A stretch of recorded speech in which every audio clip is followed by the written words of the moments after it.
Selamat siang pemirsa, Anda kembali lagi bersama saya Rizky Darmansyah dalam Rumah Demokrasi edisi 3 November 2014. Pemirsa, terjawab sudah siapa saja menteri-menteri yang mengisi kabinet Jokowi JK. Jokowi JK di istana telah mengumumkan ke-34 nama-nama yang mengisi kursi-kursi pemerintahannya. Langsung saja kita bahas kabinet kerja Jokowi JK kali ini dengan Mas Anto yang sudah hadir di studio. Selamat siang, Mas. Iya, selamat siang. Oke. Kita masih dalam suasana pemerintahan yang baru nih. Lihat kemejanya Mas Anto warna putih kayak seperti Pak Jokowi. Oke, akhirnya Kementerian Jokowi JK diumumkan juga, namun setelah sekian lama kita dibuat menunggu. Kira-kira apa yang membuat Bapak Jokowi terkesan agak menunda pengumumannya nih? Ya, pertama kali memang pengumuman kabinet sendiri memang itu kan memang dinanti oleh publik ya. Sekian lama publik ingin menantikan bahwa Jokowi dan JK ya terutama itu bisa menyusun sebuah formasi kabinet yang ideal, harapan publik seperti itu. Publik ingin menantikan Jokowi bersama dream team-nya gitu, kalau bisa dikatakan itu mengawal kerja-kerja atau cita-cita apa yang telah mereka dengungkan pada saat kampanye yang lalu. Kemudian pengumuman kabinet memang dirasakan agak lama. Ada satu catatan yang menarik bahwa pengumuman ini juga kita lihat diikut sertakannya KPK dan juga PPATK yang dimana Pak Jokowi dan juga Pak JK meminta saran dari KPK dan PPATK untuk bagaimana seleksi menteri yang mereka lakukan pada saat yang kemarin. Nah, ini ada suatu hal yang baru ya dari pemerintahan sebelumnya. Makanya hal ini juga membuat pengumuman kabinet ini juga agak dirasakan lama. Kemudian yang kedua, memang ada perubahan di nama-nama kementerian ya, yang itu juga harus dimintakan pertimbangannya ke DPR, dan itu akhirnya membuat proses kemarin itu dirasakan publik yang nanti agak lama. Tapi sudah terjawab pada saat tanggal 26 kemarin bahwa ada 34 kementerian. Memang orang banyak yang tidak puas, ada juga yang merasa puas, dan orang ada juga yang mungkin oke, kita lihat saja nanti gitu berapa kedepannya. Tapi itulah publik menilai tentang kabinet yang baru ini seperti itu. Berbicara tentang nomenklatur atau pergantian nama kabinet yang tadi Mas Anto sebutkan, kenapa sih sebenarnya harus ada pergantian nama-nama? Kenapa nggak pakai struktur yang sudah ada sebelumnya? Saya rasa memang ini adalah sebuah pemerintahan yang baru ya, sebuah pemerintahan baru dari pemerintahan yang lama biasanya tidak menginginkan lagi suatu hal yang lama itu dibawa ke pemerintahan selanjutnya. Apalagi kita ketahui sendiri Pak Jokowi memang terlepas dari kesejarahan dengan Pak SBY seperti itu, berbeda dengan partai dan yang lain-lain. Makanya saya lihat bahwa Pak Jokowi ini ingin menampilkan sesuatu hal yang baru. Itu juga sesuai dengan apa yang ada dalam visi misi dari Pak Jokowi sendiri ya, dan yang ketika berpasangan dengan Pak JK ini, maka ada kabinet-kabinet yang dirasakan ini untuk membantu mereka dalam menjalankan program-programnya. Makanya dibutuhkan sebuah kementerian yang memang bisa menjalankan turunan dari visi misi, kemudian menjalankan program-program aksinya nantinya. Dan itulah kenapa ada perubahan di nomenklatur dari kementerian seperti itu. Nah, Mas, dari ke-34 nama sebelum diumumkan nama-nama menteri ini, kita juga mendengar kabar dari Komisi Pemberantasan Korupsi ada rapot merah, rapot kuning. Jadi apakah hasil yang sudah diumumkan ini benar-benar bersih tuh dari rapot merah atau rapot kuning yang KPK katakan? Pasca pengumuman kabinet, seperti yang kita ketahui di media baik online maupun cetak, KPK setidaknya cukup puas ya dengan pengumuman kabinet ini. Artinya tidak ada masalah dengan orang-orang yang berada di kabinet saat ini gitu. Cuma memang yang banyak orang masih menginginkan adanya keterbukaan dari PPATK dan juga KPK, siapa-siapa saja sih yang terkena rapot merah dan juga rapot kuning pada seleksi itu. Tapi memang hal ini juga tidak bisa dilakukan oleh KPK dan juga PPATK, karena hal ini juga untuk menyangkut kerahasiaan publik, yang ini juga ketika KPK dan PPATK mungkin gegabah untuk membuka semua file raport mana yang merah dan yang tidak terseleksi atau keluar dari seleksi, ini juga akan menimbulkan kerancuan sendiri dalam proses hukum kita kan itu kan. Sebenarnya memang KPK dan juga PPATK hanya dimintakan saran oleh Pak Jokowi dan Pak JK untuk melihat track record orang-orang ini gitu.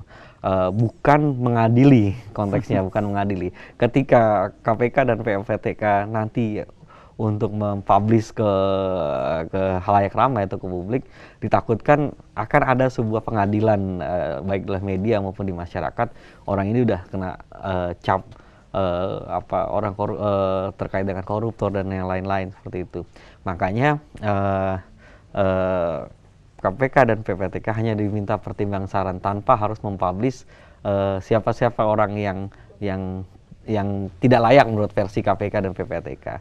Dan itulah apa yang kita lihat dari awal, bahwa yang ingin publik juga inginkan, bahwa kabinet yang baru ini adalah kabinet yang benar-benar bersih gitu. Dari awal pembentukannya adalah benar-benar bersih, supaya ke depan tidak ada permasalahan gitu. Apalagi ketika kita melihat kabinet sebelumnya, ada beberapa menteri yang di bawah kabinet Pak SBY yang tersangkut ke korupsi. Inilah yang benar-benar harus dari awal kita jaga seperti itu, dan kemudian dan ke depan memang Pak Jokowi dan Pak JK juga harus memperkuat pengawasan. Itu juga mengikut sertakan KPK, PPATK dan juga masyarakat sipil lainnya.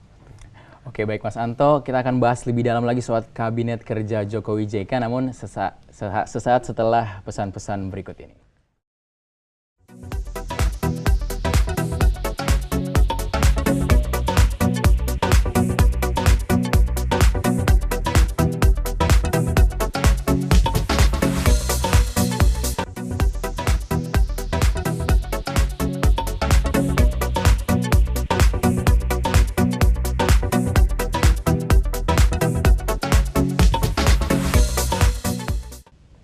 Terima kasih pemirsa, tetap bersama kami di Rumah Demokrasi. Selanjutnya kita akan membahas lebih dalam lagi tentang sosok-sosok menteri dari Kabinet Kerja Jokowi JK.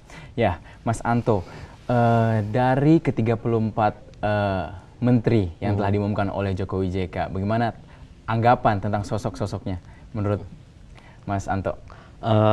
Ya, saya lihat dari kalau kita kacamata publik, kita akan melihat dari beberapa hasil survei ya. Ada dua hasil survei yang berkaitan dengan kabinet Jokowi JK.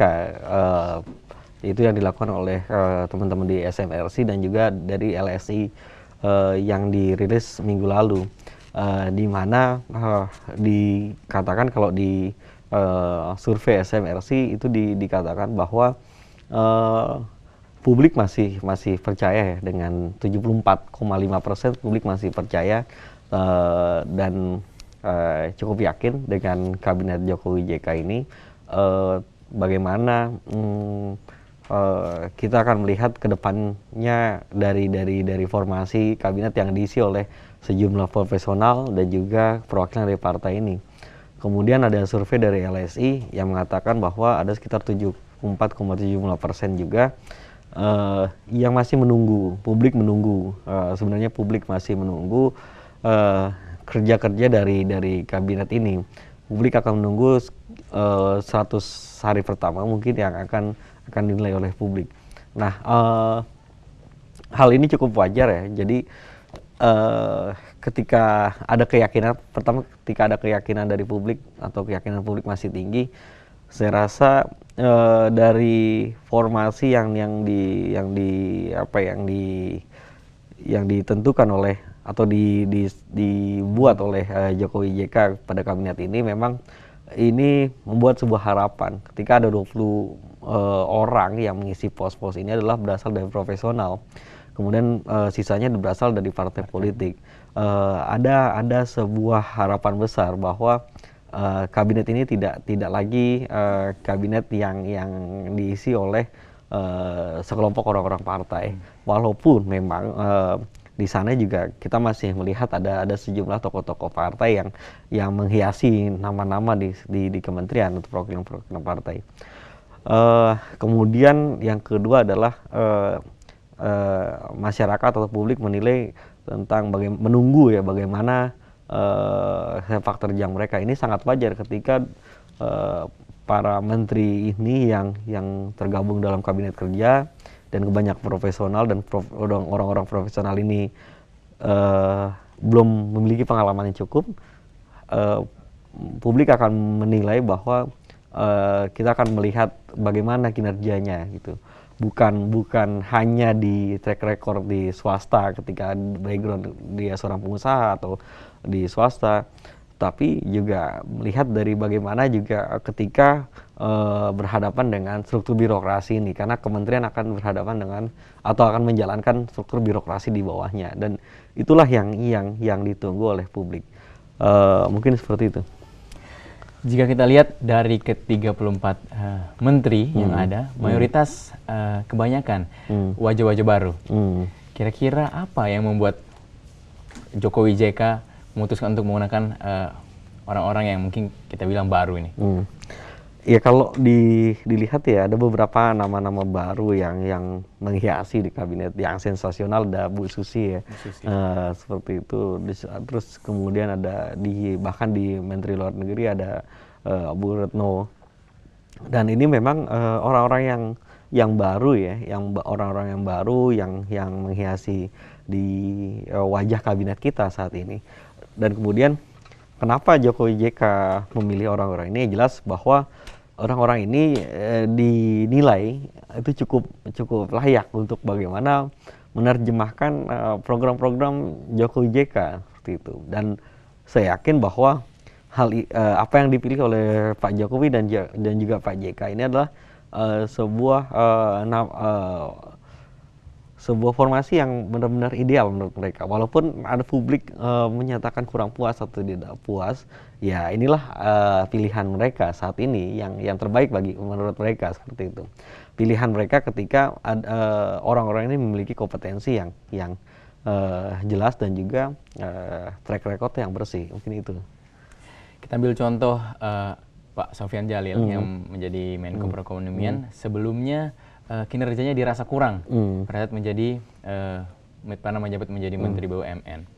Bagaimana tanggapan Mas Anto? Ya kalau tentang Menko Perekonomian ini, Pak Sofyan Djalil memang pernah menjabat sebagai Menteri BUMN ya di masa periode pemerintahan Ibu Megawati pada saat lalu. Saya rasa memang pasar juga merespon ini, tidak terlalu ekspektasi terlalu tinggi juga pasar melihat ini, tapi juga tidak terlalu rendah juga seperti itu. Ya mungkin pasar juga akan melihat kinerja dari Pak Sofyan Djalil ini. Indikatornya adalah kalau ketika melihat Menko Perekonomian adalah pasar yang sangat bergairah. Tapi saat kemarin pengumuman mungkin pasar hanya biasa-biasa saja responnya. Bahkan sekarang lebih cenderung malah sedikit ada respon negatif sedikit seperti itu.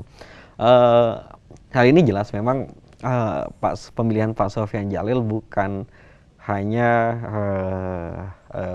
ada orang yang merasa kecewa, tapi juga ada orang merasa oke lah dia adalah orang yang mungkin bisa jadi dekat dengan Ibu Megawati gitu dan dipercaya, karena juga orang yang kepercayaan ini sangat penting juga dalam sebuah struktur kabinet. Bagaimana ya orang yang dipercaya ini diketahui sepak terjangnya dan juga loyalitasnya. Itulah mungkin yang kenapa Pak Sofyan Djalil dipilih. Kemudian Pak Sofyan Jalil juga tidak terlihat juga dengan embel-embel dalam tanda kutip sebagai mafia Barclay dan segala itu yang mungkin ada sebagian orang cukup melihat bahwa Menko Perekonomian dulu yang di era sebelumnya, di era sebelum pemerintahan ini mungkin lebih cenderung ke arah sana, lebih corak dengan mafia Barclay-nya gitu. Tapi kalau dengan pilihan Pak Sofyan Jalil mungkin orang akan sedikit tidak melihat hal itu gitu. Yang dilihat mungkin oke, ini Pak Sofyan Jalil adalah orangnya Ibu Mega. Orang akan melihat seperti itu. Dan pasar ya masih menunggu tentang sepak terjang Pak Sofyan Jalil ini. Oke, berbicara sosok, ada sosok yang cukup kontroversial juga nih, Puan Maharani. Dia menempati kementerian yang bisa dibilang juga strategis. Namun jika dilihat rekam jejaknya, Puan ibaratnya belum memiliki pengalaman tentang hal tersebut. Iya, salah satu sosok yang cukup kontroversial juga adalah Mbak Puan ya, atau Ibu Puan Maharani yang notabene adalah putri dari Ibu Megawati Soekarno Putri. Mbak Puan adalah fungsionaris PDI Perjuangan yang dikenal, yang cukup dikenal oleh publik, adalah anggota legislatif yang setidaknya cukup gigih lah untuk di legislatif. Cuma memang ini kan berbeda ruangnya. Ini sekarang Mbak Puan akan berada di ruang eksekutif, di mana Mbak Puan akan mengkoordinasikan beberapa kementerian di bawah menteri koordinatornya, karena dia adalah menteri koordinator untuk urusan pembangunan kemanusiaan ya, dan itu membawahi beberapa kementerian. Nah, ini adalah sebuah ujian bagi Jokowi sendiri, yang dimana memilih Mbak Puan ini sebagai Menko-nya seperti itu. Pun juga bagi Puan Maharani yang namanya cukup di dalam tanda kutip ya setidaknya di sebelah matakan oleh banyak orang yang dikatakan bahwa kapasitasnya belum memumpuni untuk masuk untuk seorang menteri. Ini sebuah ujian bagi dia. Pemilihan Mbak Puan di sini memang ini orang banyak menilai bahwa ini lebih terkesan seperti titipan. Seperti itu. Cuma memang bagi saya bukan titipan, artinya ini adalah Megawati, anak dari Ibu Megawati. Cuma memang saya rasa PDIP sendiri memberikan 3 nama buat kabinet ini yang mengisi di kabinet ini. Nah, Mbak Puan dan juga Pak Cahyokumolo, kemudian Pak Lauli dari Kumham, itu adalah perwakilan dari PDI Perjuangan. Ya memang kalau dikatakan adalah sebuah titipan, nah inilah sebuah ujian bagi Pak Jokowi dia sendiri dan juga Mbak Puan untuk membuktikan bahwa kapasitas dia bukan hanya sekedar menteri yang nantinya akan numpang lewat, atau menteri yang cuma titipan seperti itu. Kita melihat tadi seperti yang Mas Anto bilang bahwa ada beberapa titipan dari Ibu Mega. Sekuat apa, sepowerful apa tuh Ibu Mega dalam hal pemilihan kabinet ini? Saya rasa kalau dilihat dari beberapa dari beberapa nama-nama, setidaknya peran Bu Mega itu sangat besar ya, sangat wajar kalau bagi saya. Artinya gini, PDI Perjuangan yang mengusung Bapak Jokowi dan juga sebagai partai yang memenangkan pemilu dengan 18% suara, itu mengirimkan beberapa nama untuk di struktur kabinetnya sendiri untuk PDIP dengan 3 nama. Tapi memang ada beberapa nama yang cukup dekat dengan lingkaran Ibu Mega di sebelumnya, walaupun dia bukan orang PDIP. Seperti tadi kita ulas sebelumnya, ada Pak Sofyan Jalil, belum lagi nanti ada Bu Rini dan juga Pak Riamiza Triakudu, itu orang-orang yang dekat dengan Ibu Megawati. Hal ini jelas mungkin kentara ya, bahwa ya peran besar Ibu Megawati sebagai Ketua Umum PDI Perjuangan itu perannya cukup besar di sana untuk menyodorkan beberapa nama. Gitu. Oke, baik, kita akan lanjutkan perbincangan kita bersama Mas Anto tentang Kabinet Jokowi JK, namun setelah bincang-bincang berikut ini.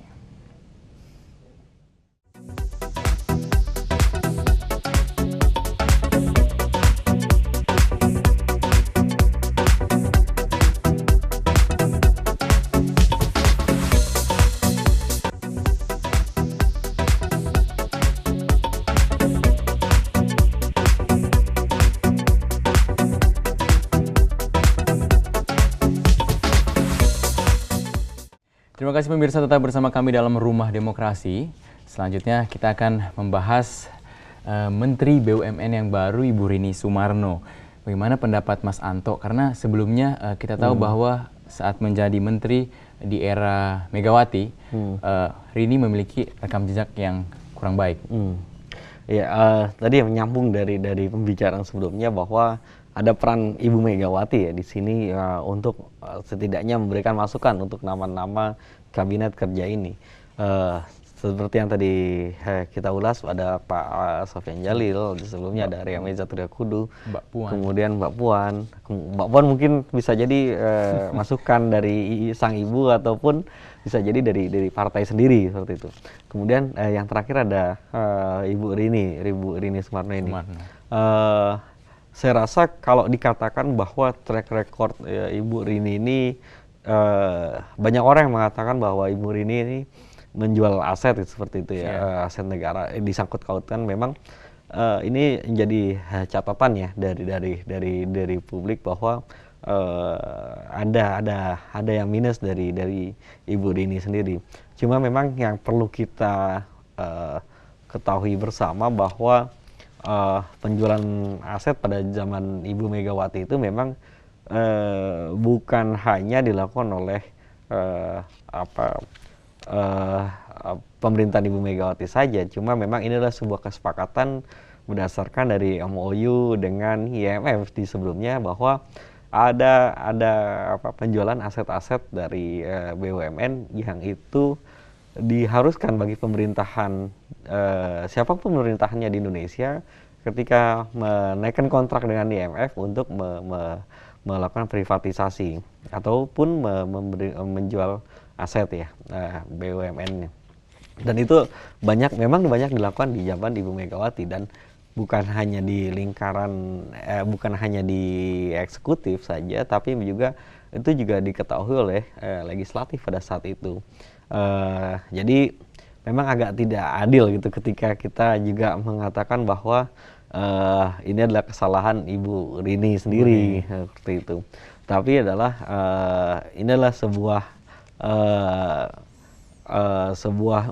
pertanggungjawaban bersama seharusnya juga yang dilakukan oleh pihak eksekutif dan juga legislatif pada saat itu seperti itu. Nah, saya rasa kalau dari segi personal Ibu Rini sendiri, dengan backgroundnya di swasta, memang kita lihat Bu Rini banyak berkecimpung di dunia swasta dan saya rasa cukup profesional di sana. Mungkin ya itu ya catatan-catatan dari sedikit catatan dari ya setidaknya rekan jejaknya. Banyak orang yang dalam tanda kutip menilai ada sisi yang masih negatif gitu ya. Itu ketika zaman Ibu Megawati dan dikaitkan dengan penjualan aset. Padahal ketika kita melihat konteks penjualan aset itu bukan hanya dilakukan oleh Ibu Rini saja atau pemerintahan Ibu Megawati saja, cuma memang ini hal pembahasan yang cukup luas lagi seperti itu. Masih dari 8 Sri Kandi yang ada di Kabinet Jokowi JK yang terus menjadi sorotan hingga saat ini, yang sangat menjadi pembicaraan menarik ya loh, Ibu Pujiastuti, Menteri Kelautan dan Perikanan. Banyak orang yang memiliki pendapat negatif tentang gaya hidup seperti merokok, seperti mempunyai tato. Banyak orang yang beranggapan bahwa seorang menteri tidak bisa seperti itu karena dia harus profesional dan lain-lain. Bagaimana pendapat Mas Anto? Iya, cukup membuat mata publik dan juga pembicaraan publik semakin hari semakin menguat ya, apalagi di media sosial kita lihat Ibu Susi ini mendapatkan perhatian banyak oleh publik. Semua mata akan ketika pengumuman, semua mata akan melihat siapa ini Ibu Susi. Ketika namanya dipanggil oleh Pak Jokowi, kemudian setelah itu publik melalui jejaring atau melalui media sosial banyak memperbincangkan, apalagi ketika Ibu Susi diwawancarai oleh sejumlah awak media, dan pada saat itu juga Ibu Susi juga sedang merokok ya, walaupun Ibu Susi sendiri pada saat itu sudah meminta awak media itu untuk menjauh ya, agar dia tidak terlihat untuk sembari merokok seperti itu. Ya, perbincangan publik memang lebih banyak ketika Ibu Susi merokok ya, dan juga ketika dia ada tato ya di badannya, dan itu orang akan menilai pantas atau tidak pantas, apalagi diketahui bahwa Ibu Susi hanya lulusan SMP ya. Nah, ini kan menjadi sebuah perbincangan hangat, apalagi masih banyak haters Pak Jokowi yang di media sosial ini masih marak, apalagi Bu Susi jadi apalagi dengan merokoknya Bu Susi dan ada tato dengan embel-embel dia tidak lulus SMA gitu kan, menjadi sebuah tembakan yang senjata pada hatersnya Jokowi. Tapi memang ini menarik ya, dari penentuan Bu Susi sendiri, banyak juga kalangan yang pengamat itu juga menilai bahwa ya, kurang pas seperti itu, atau memang masih mempertanyakan gitu, kapasitasnya, apalagi dengan pendidikan yang dinilai tidak kurang pas gitu untuk selevel menteri. Tapi Pak Jokowi mungkin punya pandangan berbeda gitu. Kita lihat track record Bu Susi ini dengan perusahaan Susi Air-nya, dan kemudian sebelumnya ada perusahaan ikannya. Saya rasa orang ini cukup layak lah kalau untuk di bidang profesional dalam menjalankan tentang program kemaritiman Pak Jokowi seperti itu. Meskipun baru dilantik nih, Ibu Susi sudah tancap gas nih. Bahkan dia melakukan banyak perubahan-perubahan di kementeriannya, sampai waktu itu ingin merubah waktu masuk jam kerja dari para pegawainya. Gimana tanggapan Mas Anto? Iya, inilah bedanya ya dengan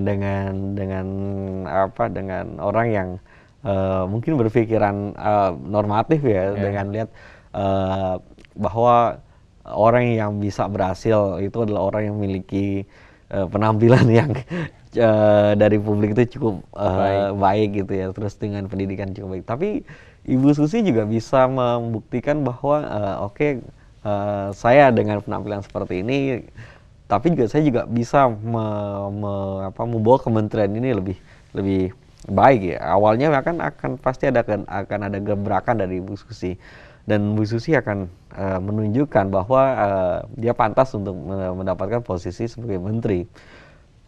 Ini juga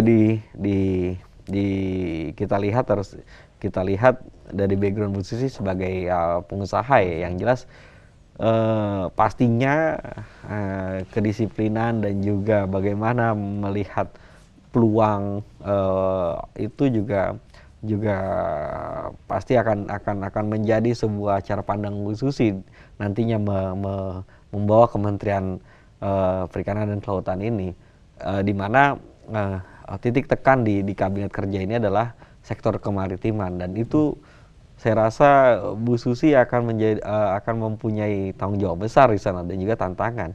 Nah, publik juga akan melihat sejauh mana nantinya Bu Susi yang eksentrik ini dengan membawa nilai-nilai baru juga gitu ya, dibanding dengan menteri sebelumnya, di mana birokrasi itu lah adem ayem aja seperti itu, tapi dengan datangnya Bu Susi harus mengikuti ritme Bu Susi yang mengikuti alur ya, yang eksentrik ini.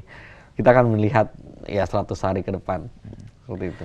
Fakta menarik yang udah kita bicarain tadi bahwa ternyata Bu Susi tidak lulus SMA. Jadi sebenarnya apakah standar untuk duduk di kursi kementerian tuh dari faktor pendidikan kah, atau pengalaman mereka berpolitik, atau Memang ini hak prerogatif dari presiden ya, hak prerogatif dari presiden untuk menentukan nama-nama menteri, di mana juga ada masukan-masukan, tapi hak untuk menentukan siapa yang dipilih itu adalah hak prerogatif dari presiden. Tapi memang cukup mengejutkan penunjukan nama Bu Susi ini. Tapi kalau kita lihat bahwa sepak terjang Bu Susi dengan sejumlah pengalamannya memang ini cukup memberikan sebuah harapan, setidaknya sebuah harapan di awal ini ketika kabinet kerja ini menitik beratkan kepada sektor kemaritiman. Bu Susi memiliki pengalaman di mengelola perusahaan ikan dan juga perusahaan penerbangan, di mana pengalaman inilah yang akan menjadikan sebuah modal bagi dia menduduki posisi menteri.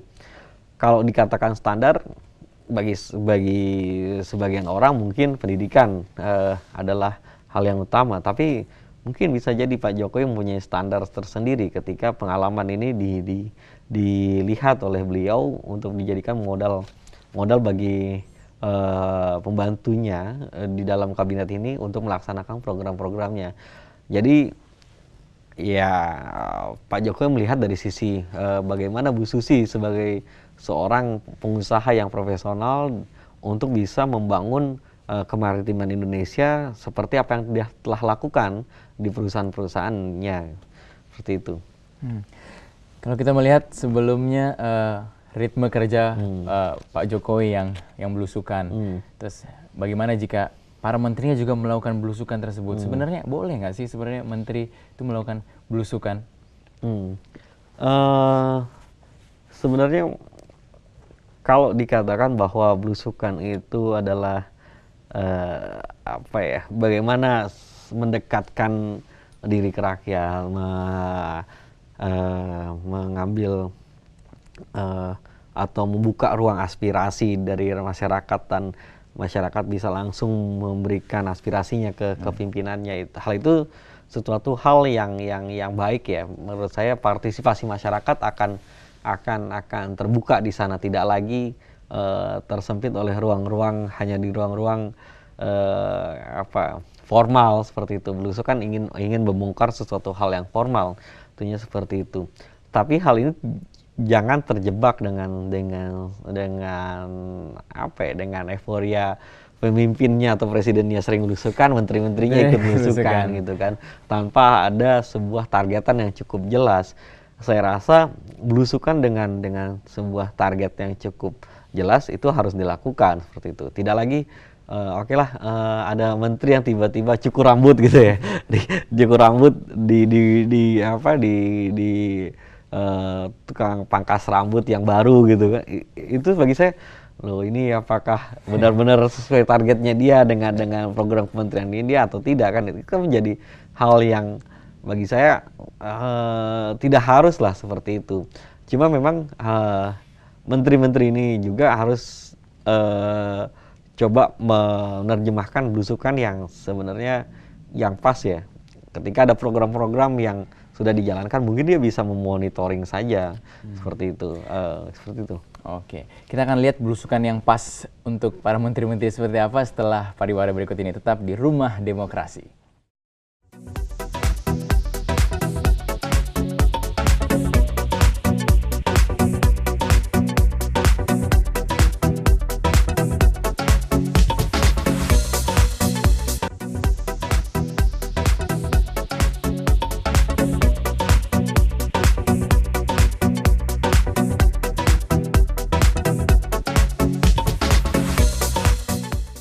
Terima kasih pemirsa, tetap bersama kami dalam Rumah Demokrasi. Selanjutnya kita akan bahas lebih dalam lagi tentang tantangan yang akan dihadapi oleh pemerintahan Jokowi JK. Kita lihat bahwa dari parlemen sudah dikuasai oleh koalisi dari Merah Putih. Ya kalau tantangannya memang apa yang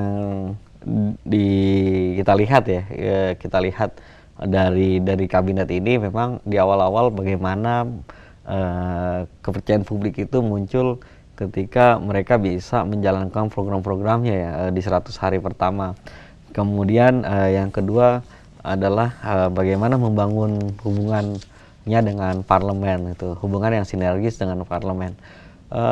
Walaupun memang ada gonjang-ganjing ya di parlemen kita, kita lihat bahwa ada segelintir wacana yang mengatakan, segelintir orang yang mewacanakan untuk membuat DPR tandingan, tapi memang saya rasa ini belum masuk ke ranah di mana Jokowi harus hadir di sana seperti itu. Ini harus diselesaikan oleh legislatif sendiri, DPR sendiri seperti itu. Tapi memang ini akan menjadi sebuah hambatan di kemudian hari ketika ada program-program ataupun dari pemerintah ingin mengeluarkan sebuah peraturan perundang-undangan yang itu di mana harus mengikutsertakan ada DPR di sana, keikutsertakan DPR di sana. Nah, ini akan menjadi sebuah hambatan nantinya ketika parlemen belum selesai permasalahannya, maka hambatan itu muncul gitu. Ketika pemerintah yang harusnya bermitra dengan legislatif, tapi legislatif sendiri masih hiruk pikuk dengan perebutan kursi-kursinya di parlemen, ya. Nah, mungkin hambatannya itu ya, dan juga tantangannya bagaimana ekspektasi publik itu harus dijawab seperti dengan 100 hari pertama. Ya. Apakah kabinet kerja yang kemarin dibentuk oleh kabinet Jokowi JK ini mampu membangun Indonesia menjadi hebat seperti nama kabinet mereka? Sedari awal memang Pak Jokowi menitik beratkan kepada kabinet ini dinamakan kabinet kerja ya, dan ada slogannya kerja. Itu kan menjadi sebuah harapan publik, kabinet ini bisa melanjutkan apa yang telah dicapai oleh pemerintahan sebelumnya, dan juga menjawab persoalan yang menjadi PR dari pemerintah sebelumnya, dan juga meneruskan apa yang telah menjadi keberhasilan dari pemerintahan sebelumnya, dan bahkan seharusnya bisa menjadi ekspektasi publik atau harapan publik lebih dari pemerintahan sebelumnya. Nah, kabinet kerja ini apalagi dengan dari bagaimana sektor kemaritiman ya yang dicoba lebih diperkuat oleh Pak Jokowi dan Pak JK ini, itu menjadi tantangan, tapi juga menjadi sebuah hal yang baru bagi kita lihat dari publik. Sebelumnya sektor kemaritiman ini memang sedikit diabaikan, tapi di pemerintahan inilah sektor kemaritiman coba untuk digali dan juga dikembangkan, dan ini menjadi harapan kita semua bagaimana membangun bangsa Indonesia dari sektor maritim seperti itu. Oke. Harapan Mas Anto sendiri untuk pemerintahan Jokowi JK kali ini ke depannya seperti apa?